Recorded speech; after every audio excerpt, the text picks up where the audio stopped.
एक सुनसान सड़क पर जब आधी रात होने वाली थी, दो दोस्त अनमोल और विकास फंसे हुए थे।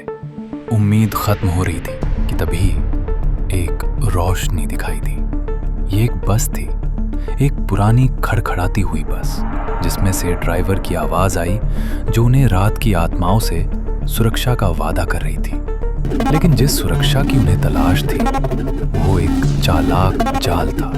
अंदर बस एक भूतिया पार्टी से भरी हुई थी। यात्री एक खामोश धुन पर झिलमिला रहे थे और झूम रहे थे। उनके पैर कभी फर्श को नहीं छूते थे, क्योंकि वे आत्माएं थीं जो एक प्रेत नृत्य में फंसी हुई थी। उन पर दहशत छा गई जैसे ही एक भयानक चेहरा अनमोल के ऊपर आया। विकास ने एक हताश फैसला किया। वो चलती बस से कूद गया। वो अंधेरे में गिरते हुए अपने दोस्त को पीछे आने के लिए चिल्लाया, लेकिन बहुत देर हो चुकी थी। भूतिया बस और उसके साथ अनमोल रात में गायब हो गए।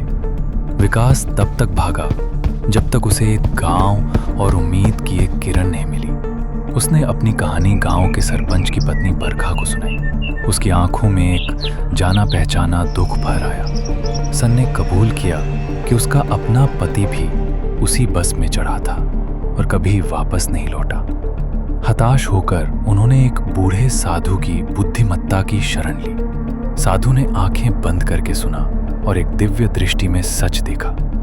वो बस एक दुखद स्मृति थी, एक बारात जिस पर चोरों ने हमला किया था।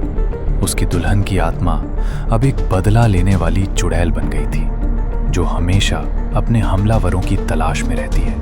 प्राचीन जादू से लैस होकर साधु ने एक जाल बिछाया। जब भूतिया बस प्रकट हुई तो उन्होंने चुड़ैल के क्रोध का सामना किया। एक प्रार्थना और मुट्ठी भर पवित्र भस्म के साथ उन्होंने उसके अंधेरे का प्रकाश से सामना किया। प्रेत बस वर्णक्रमीय आग की लपटों में घिर गई और उसका अभिशाप अंततः टूट गया।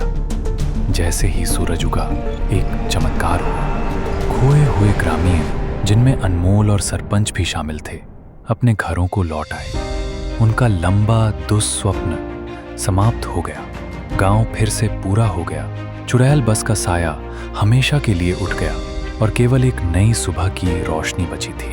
याद रखें, रात कितनी भी घनी क्यों ना हो, हिम्मत सवेरे तक ले ही जाती है।